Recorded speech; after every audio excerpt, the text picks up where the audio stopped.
To fix the device language of your Samsung Galaxy M17e is fairly simple.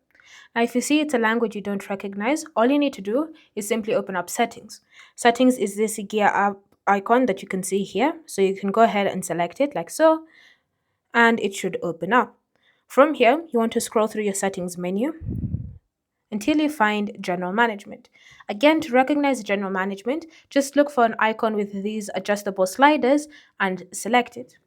From there, you're going to tap on the first option at the top, which is normally languages. So go ahead and select it like so, and then you should see your default language. If you don't see it displayed directly, then go ahead and just select Add Language or this plus icon and look through the language list and select your preferred language. Now from there, you just need to go ahead and select Set as Current Language, and after a couple of moments, you should see the changes being applied to your phone. Thanks for watching. If you have any questions or comments, feel free to leave them down below, and I'll see you in the next video.